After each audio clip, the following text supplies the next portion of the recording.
sidewalk you will come. Dreams we had were making fun. I couldn't see through to you. Sea and sky blend red together.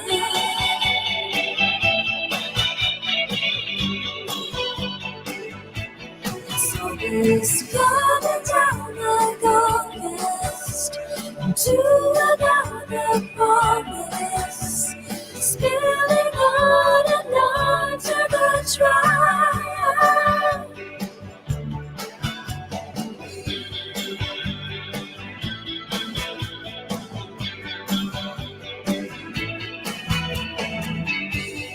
Long as alias you will come. What happened here has long been done. A sinner's words may be dead. Keep these like you, not let it go.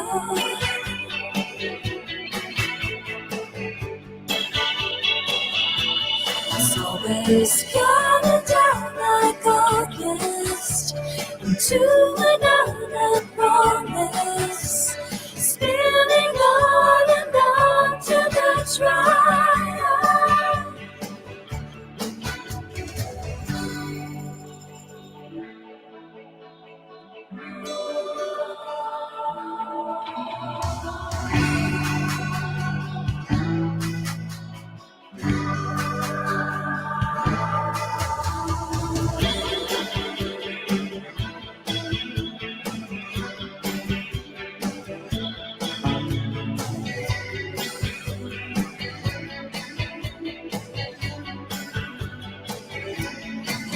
It's coming down like August into another promise, spilling on and on to the trial.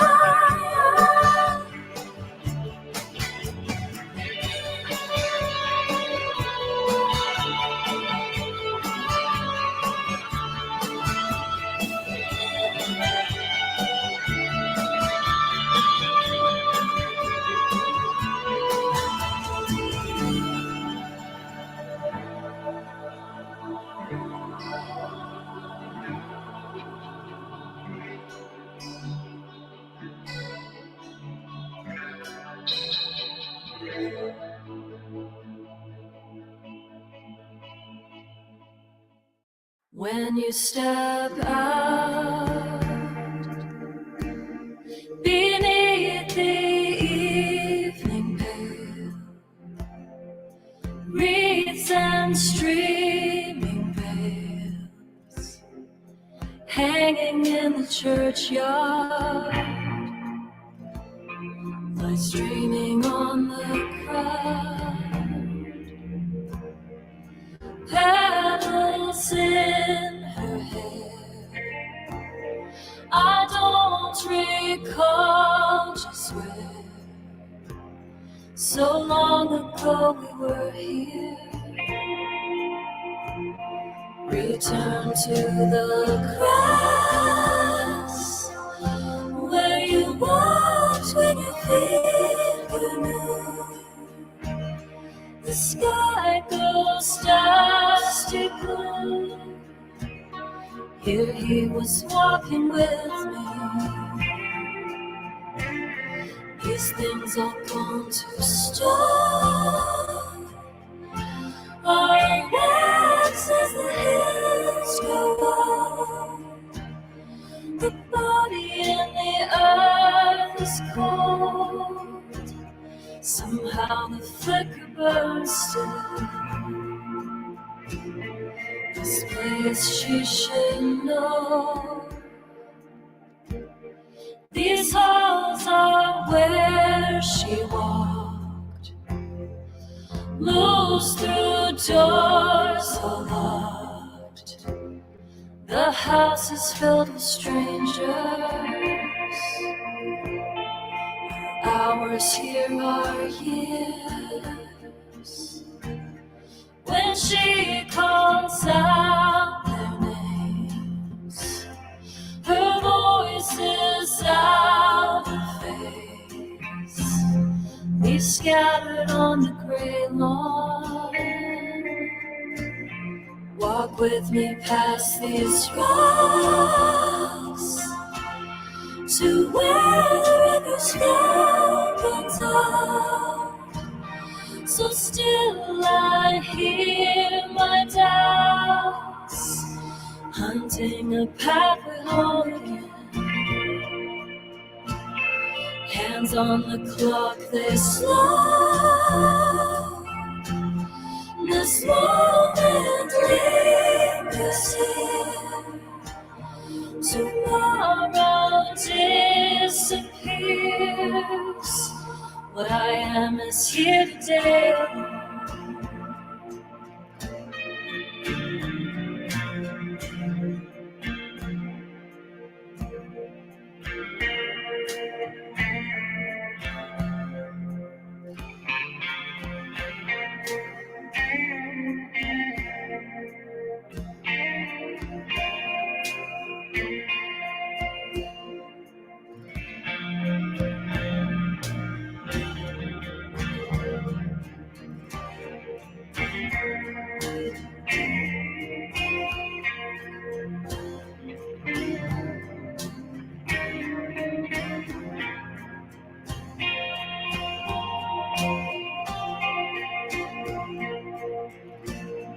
Return to the cross where you walked when your feet were new. The sky goes dusty blue. Here he was walking with me. These things are gone to stone. Our works as the hills go on.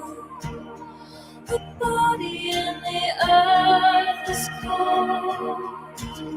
Somehow the flicker burns still.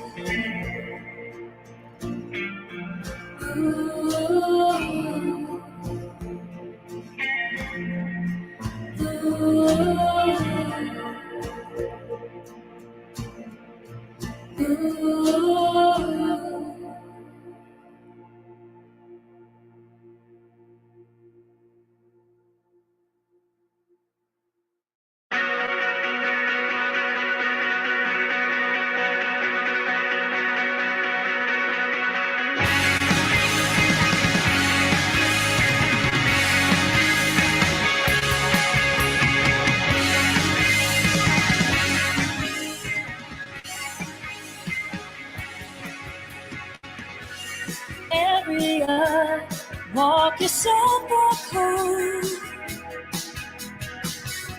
The things we lost can never be found. Like love, like the summer. Oh, here I am in a field of winter.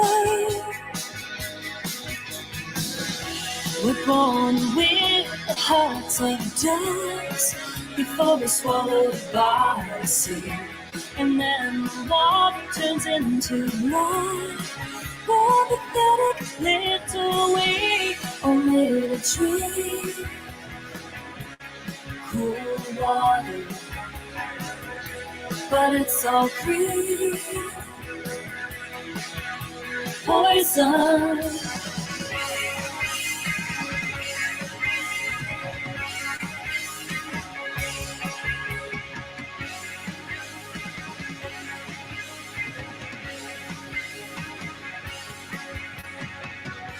Look at you with your white skin. Walk with me through the tall grass. You need to see, I need to tell you. Among these ruins, the truth lies hidden. Our days are gone, we've grown so old. All that's left is the evening sky. The things we loved have grown so cold. Who came up with this alien life? Only a dream. Cold water, but it's all green. Poison. All right. What's going on, everybody? Let's jump out of Ashen Ringlets here. All right. Welcome, everybody, to Coffee and the Crusades. Let's see here. You guys talking about the music. Yeah, that's one of my musical projects. That's the one I do with my sister called Ashen Ringlets. You guys should check it out. It's kind of weird. Well, first of all, can everybody hear okay? My two big interests in life have been medieval history and I guess like semi-indie guitar rock. So I don't know. I think, does that go together? I guess it kind of does, right? All right. Let's see here. So yeah, this is Ashen Ringlets, ashenringlets.com. My little sis is a very talented bass player and vocalist, as you probably noticed. So yeah, that's something. That's something else I do. I do too much stuff, really. But hey, that's okay.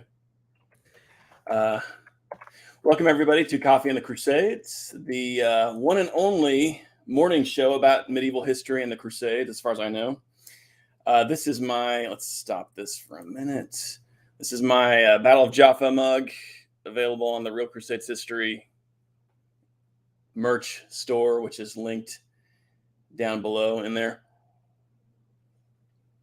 Yeah, D is saying rock. I hear the Cure in there. Yeah, I mean, a lot of the stuff I like is like Cocktail Twins, the Sundays. What else? The Cure I don't like as much just because the vocals are kind of not that great personally.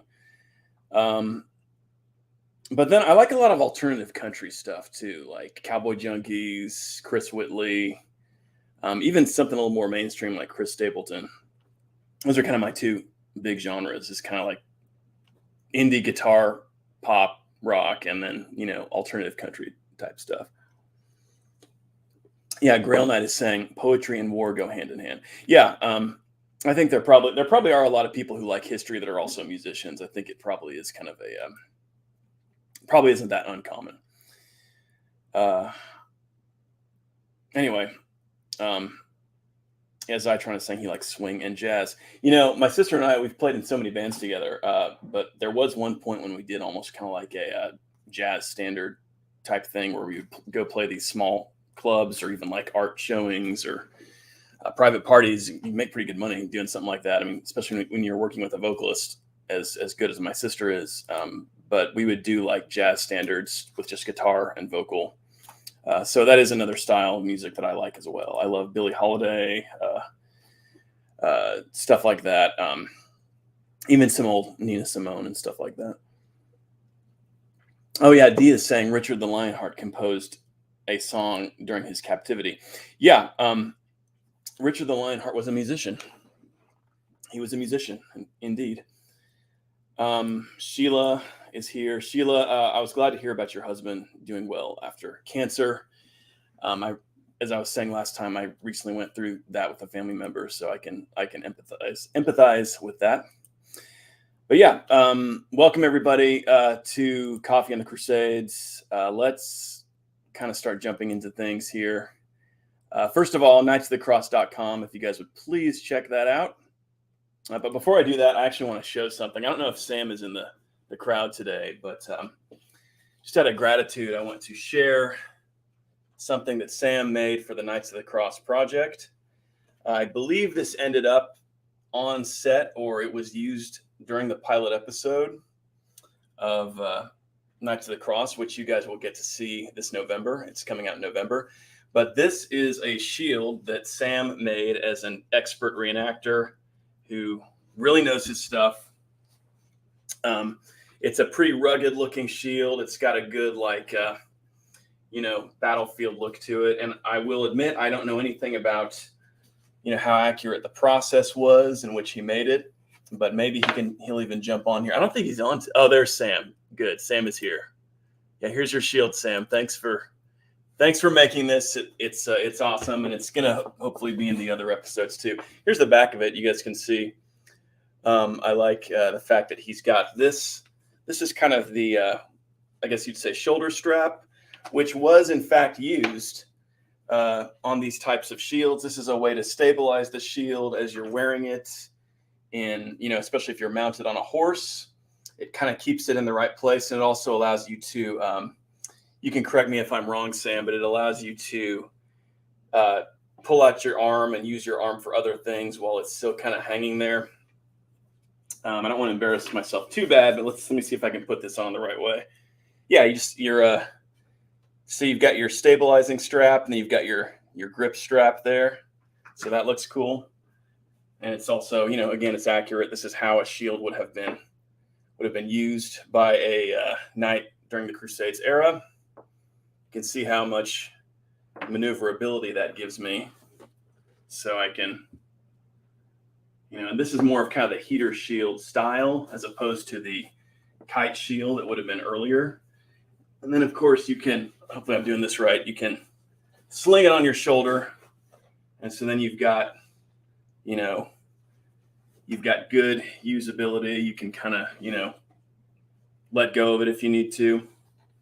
So, yeah, Sam, why don't you kind of tell us in the chat exactly how you made this thing? Some people are asking how you did it. But we thought it looked really good, especially kind of when we were outfitting the set for the tent where King Richard was ill. So yeah, really nice shield there from Sam. Put that aside for now. You guys can look for that in the Knights of the Cross TV show. And Sam is saying here, if you want more info on shield use, Roland Werzicha has some great videos. I'll have to check that out myself. Thank you, Sam. So, and then Lawrence here is saying, in childhood, my older brothers made wooden shields for our sword fighting games. One had a lion, the other had a snake.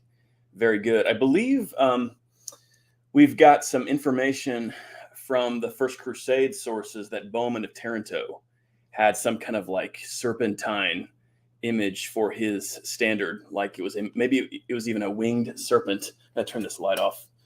It's too bright. Okay. All right. So guys,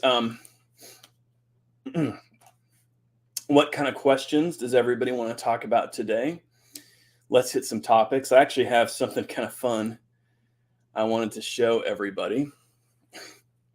And I'm thinking about adding a new, D goes, are you showing Richard shooting arrows from his bed? You know what? Unfortunately, we weren't able to squeeze that in, but yeah, that would have been great. I'm actually thinking about adding a new segment but before I do that, just want to remind everybody about Knights of the Cross. I think everybody here has already seen the website, but let's see here. Let's jump over to knightsofthecross.com just so everybody can see what we're doing. The TV show is still underway, and the first episode is coming out in November, and anybody who wants to help out, it is greatly appreciated. And the other thing, too, if you look down in the description below, you can see the option for sending in a paid question for this live stream. It is powerchat.live, which is very easy, just through PayPal. That is there if you guys want to do that. I will be keeping an eye open on that feed throughout the stream, just in case somebody wants to use that option. So Sam is giving us some info here about that shield. This one is plywood with a linen face and back with milk paint and latigo leather straps. The form is based on a surviving 13th century shield. Thank you for the info, Sam. Appreciate that. So again, guys, I can't really even say we had a lot of really great help from a lot of good people on making Knights of the Cross, the pilot episode. But Sam was one of the standouts for sure in terms of loading up his car with all the authentic medieval gear that he had, pretty much, and dragging it down to Salt Lake City to the studio to film. So Sam was a huge help. So I know I keep mentioning that in every stream, but it's just because he really came through for us. Okay, so while you guys are coming up with some questions that you would like to discuss, again, I'm kind of thinking about doing a new segment for the show, and that is, I almost hate to use this term because it's kind of crude, and I kind of hate the crude norms in our cultural touchstones these days, but butthurt about the Crusades. I think that let's be honest, that is. Let's see here. I'm going to jump to this. That's a real thing, and I found this kind of funny. You guys can tell me what you think. Somebody shared this on the Real Crusades History Facebook group, which you guys are welcome to join if you would like to be. I'll bet a lot of people here are already a part of that. But this is like a little meme somebody made, and I actually really like this just because this just shows the kind of emotion that Crusades history can inspire even today. This is almost like a whole show. I'm actually going to save this, I think, mainly for next week or for this Friday, because Rand Brown is actually coming on, or hopefully he thinks he's going to be able to come on. But so this is like some meme, and I think that what this meme is really expressing is somebody who I think is exhibiting the very real phenomena of, 1,000 years later or 900 years later, continued butthurt about the Crusades. So the funny thing here is this person thinks they're being smug, but what this should really say is that feel when all your facts are wrong. Like, you go through this little thing and all the facts are wrong. That feel, you take Jerusalem and kill all its inhabitants. They didn't come anywhere close to killing everybody in Jerusalem. I'm assuming they're talking about the First Crusade when they took it, only to manage to hold it for 80 years. Only managed to hold it for 80 years. Actually, I think that's pretty impressive. Like, you have a tiny presence right in the middle of enemy territory, and you hold on to it for 80 years. And then not only that, but turn it into a highly productive state that outstrips the economic performance of the region previously, since I don't know, the Roman Empire, roughly. That's, again, that feel when all your facts are wrong. That's what you guys probably have thought about this, right? The Crusader states revolutionized the economic situation in Syria, Palestine, like to a level that, again, I think what we probably have to go back to the Roman Empire to find a period when that region is at that point. Okay, maybe the early Islamic period. I'm not sure. We'll have to it's probably debatable, but certainly in the last several centuries. Only to show mercy and let you all walk free. Again, false. Saladin did not let everybody walk free. In fact, thousands of women and children went into slavery, mostly sex slavery. Let's be real here.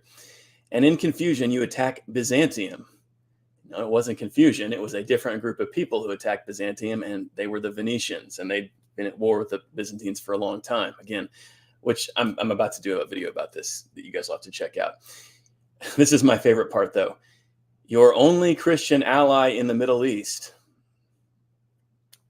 This kind of reminds me of that movie where the caption just says Middle East, like in the location, like wherever that is. The Byzantine Empire was in the Middle East, guys, at this time. I mean, of course, right? Everybody knows that. If you believe that, I've got some swampland to sell you in Florida. Your only Christian ally in the Middle East. Again, not true. Even if we excuse the Middle East part, if we just like correct that to say the Eastern world, roughly. So for backup, you call in 30,000 children. Okay, here we're getting the myth of the Children's Crusade, which did not happen. And then, also your only ally is the Mongol horde. Again, false. So, and now you're fighting pagans in Northern Europe. That may be the only part that's accurate, is that the Northern Crusades fought pagans in a part of Europe. So what do you think, guys? I mean, again, I'm kind of showing this just to be a smart aleck, but it is funny. It is funny. You guys got to admit that's pretty funny. Let's see what everybody's saying. Yeah, Sam's pointing out the obvious. Byzantium was in Eastern Europe and Anatolia, not the Middle East. Exactly. Tony, I doubt the meme's sincerity. Right. Nalu, I didn't know wars ran on confusion. I always understood that kings made darn sure their armies went where they were needed. Yeah, again, it's kind of that's kind of like one of the when people who don't know about the Crusades but are the most smug about the Crusades, one of the things they always try to pull out of the hat is, well, after they lost Jerusalem, they just threw up their hands and attacked Constantinople. I mean, again, it's like, no, that's not at all what happened. Okay, Lambert is pointing something out. I think we've spent enough time on this. Yeah, I agree with that. Let's jump out of here. But it is funny. I think that would be a good segment for the stream, would be butthurt of the day about the Crusades, which my channel would provide plenty of fodder for that. So, but yeah, let's get to some of the questions that you guys have before I start just completely blowing the whole stream on some goofy Facebook meme. See, guys, that's why I have this stream, though. I mean, I've got the channel with all the serious stuff, and then we come over here and just have fun, right? This is just a separate channel. We've got the Real Crusades History YouTube channel, which, by the way, I'm working right now on a video about Fernando III, Saint Fernando, and the conquest of Cordoba, which is going to go up later today. So I'm thinking about changing my time when I upload videos from Saturday morning to Tuesday evening, or try that. I'm going to go back to that and test that out a little bit, just because that has been a successful time for me in the past. So I'm just gonna float that one, even though this recent video I did about the Mongols in Hungary has been one of the highest performing videos I've ever done, and that one's still kind of blowing me away. I guess we're gonna have to do more stuff about Hungary and the Mongols in the future, or the Mongols in general.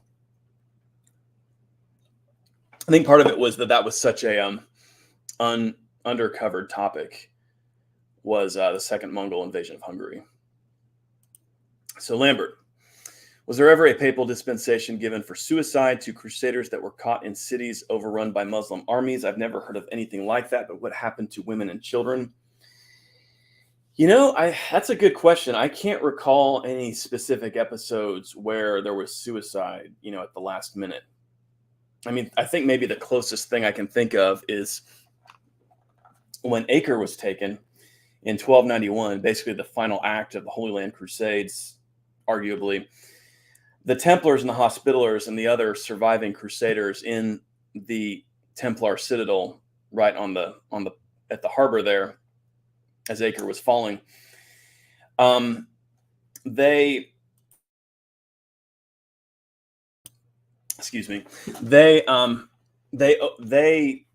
basically fought to the death. They they went down in flames, which, that did happen at other times, in certain Crusader sieges and situations. But I can't think of an episode where, like, for example, they killed the women and children or something, because I can't think of an episode where that happened. I think probably there were women and children who died in that final melee. And the reason that happened was because the Templars and the Hospitallers came to an agreement with the Mamluks, who were the ones taking over Acre, as you guys will remember. And part of the agreement was that the women and children would be able to be evacuated from the fortress. But then when the Mamluks came in and started taking over, they started accosting the women and children. And that angered the Templars and the Hospitallers. They started killing the Mamluks in there and kicked them back out and said, okay, forget it. We're going to fight to the death. I actually did a video about this. You guys can check out. Let me actually pull up a link to that really quick. Templars Last Stand. Another fairly popular video. It's now almost 240,000 views, which isn't too bad. But yeah, there's a link to that in the chat there. But yeah, there definitely were episodes where everybody went down in flames, and that was one of them. But even in that episode, the Templars and Hospitallers were able to get a lot of the women and children out before everything went down. But yeah, I'm not sure if I especially don't know if there was a papal dispensation at that point. Sheila says, I think it would be more honorable to die in battle than to resort to suicide, seeing they were of the Christian faith. Yeah, and there were a lot of episodes where the Crusaders just died to a man on purpose, where they knew they were in a desperate situation. There was nothing they could do, and they would just go out fighting. And I think we can empathize with that. Okay. So let's grab some more questions.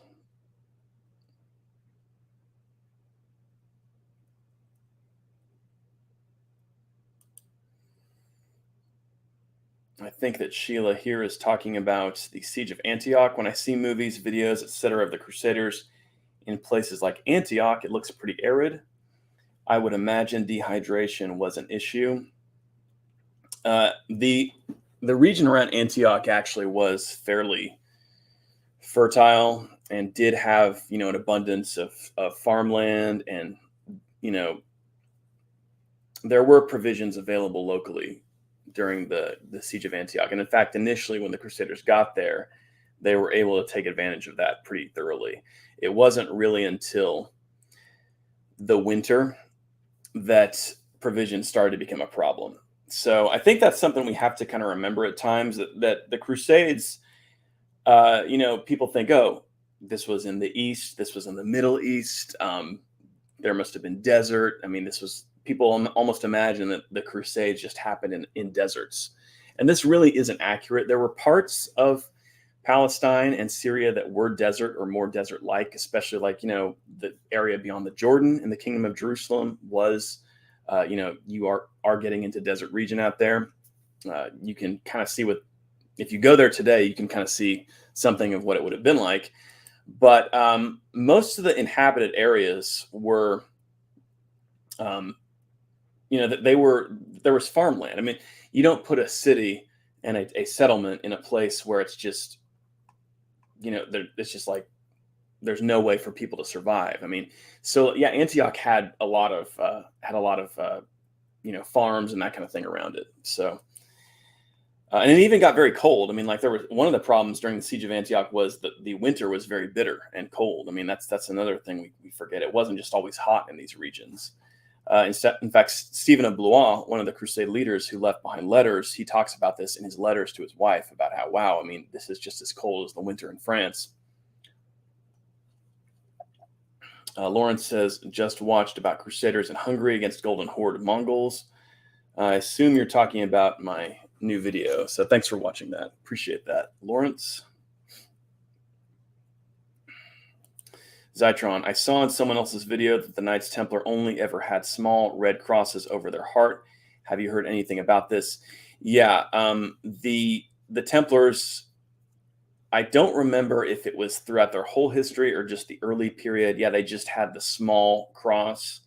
When we think of kind of the giant red cross across their chest, you guys can correct me if I'm wrong about this. I believe that didn't come until later.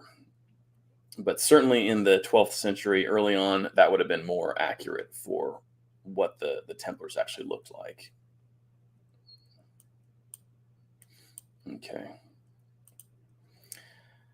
Mac, in 1098, when the Crusaders finally conquered Antioch, did citizens survive? So did people within Antioch survive? And the answer to that is definitely. Antioch was mostly Armenian Christian at this time.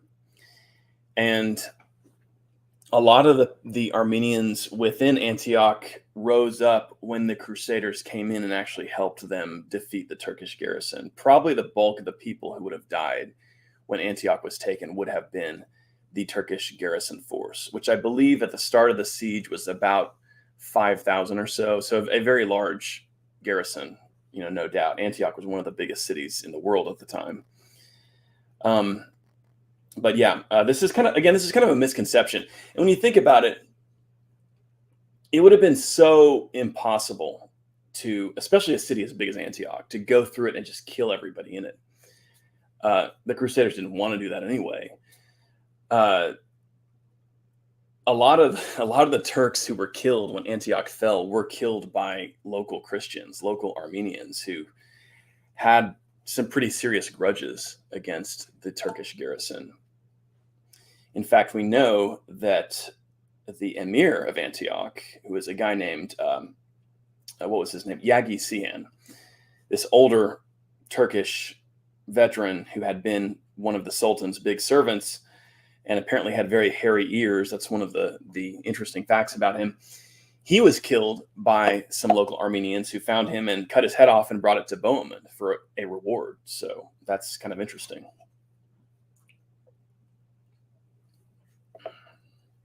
Lawrence says an Armenian inside Antioch helped the Crusaders open the city gates, if I remember right. Yeah, it was a guy named Feruz. I believe there is some controversy about whether he was Armenian or Turkish. I think he was Armenian, but he had converted to Islam, and he was a fairly high-ranking member of the garrison, or he had control over a tower, but he entered into conspiracy with Bohemond, and Bohemond was the most well-poised to engage in conspiracy with the garrison within Antioch because he spoke either Greek or Arabic or both. Most likely he was fairly familiar with Greek, and Greek would have been a widely spoken language in Syria at this time. It was also widely spoken in southern Italy and Sicily, where Bohemond was born. So yeah, he was very much capable of entering into conspiracy with the locals. Baldwin II spent, this is from Lambert, Baldwin II spent almost his entire reign in the north defending Edessa and Antioch. Was it all defensive? I know some castles changed hands, but were any major offensives undertaken in the north? Definitely. In fact, Baldwin II launched a very substantial campaign against Aleppo, which came very close to succeeding. He also launched an invasion of Damascus, which was probably also the closest the Crusaders came to taking Damascus. Baldwin II was the guy who really came closest to kind of sealing the deal on the Crusader occupation of the Holy Land. It was kind of at the sweet spot where Jerusalem and Antioch had been built in, I mean the states, not just the cities, had been built up to a point where the Crusaders had a very entrenched power center, and the Muslims were still pretty divided in terms of their princelings and statelets, that the Crusaders could kind of seriously attack these cities like Damascus and Aleppo. And Baldwin II was not slacking on that. I mean, he really put the effort into doing it. He wasn't ultimately able to seal the deal, but he came pretty close. And that kind of should give us some pause. I mean,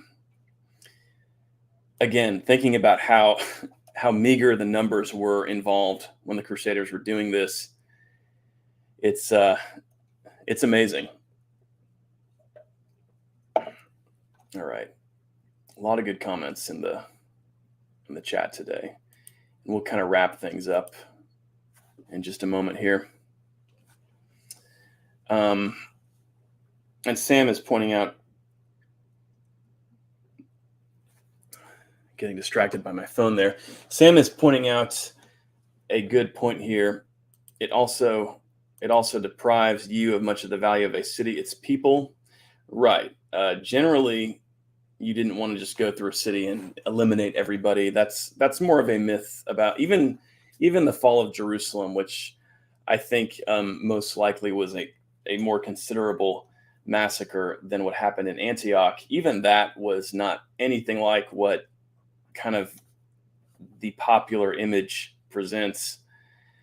They didn't go through the city and just kill everybody in the city. In fact, there's no question that the vast bulk of the population survived and continued to live there in the aftermath of all this. Lawrence is talking about the fact that Firuz helped the Crusaders seize a watchtower during the siege of Antioch. Simonius: did any Eastern Christians take the cross and participate in the Crusades? Definitely. There were a lot of Eastern Christians who lived in the Crusader states and who became a major part of the administration of the Crusader states, who were in the army. The Turcoples, for example, were an elite force. Many of them had fiefs and feudal stipends of their own that for their upkeep. So many of these guys would have been even relatively wealthy.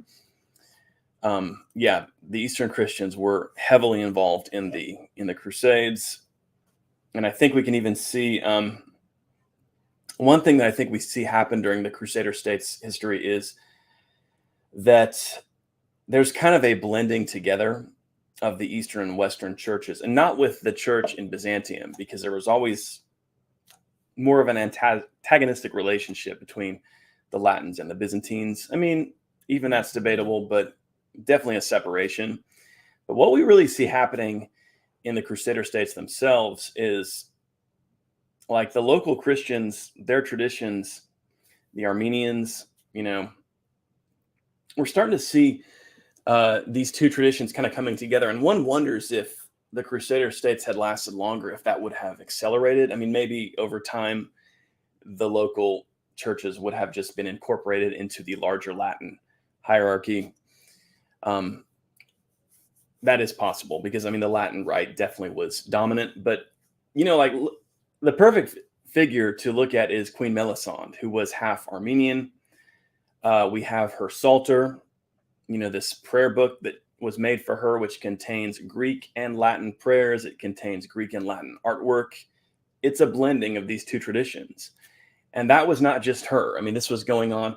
I think that there's really good evidence that Eastern and Western Christians were going to each other's masses and services and celebrations. Kind of, you had both traditions within families. There was a blending going on. It's really wrong to imagine that the Crusader states were just the Latins dominating and kind of oppressing the Easterners. I don't think that's what's going on at all. And a good place to look at that is my friend Helena Schroeder's book about the Crusader states, the Holy Land in the Era of the Crusades. Check that out, guys. All right, guys, I think we're kind of getting to the end of things again. Lambert says churches throughout the Levant were much the same. Indeed, that's true.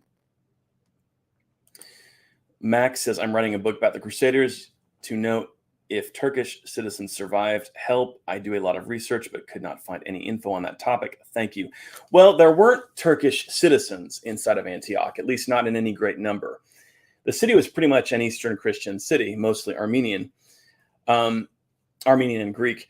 But the Turks who were there were part of a very large garrison of about 5,000 men who basically controlled the city, who were the military establishment in the city. So the Turks had conquered Antioch fairly recently, and I would imagine that certainly not all of them perished in that fighting, but probably the ones who survived mostly fled or escaped.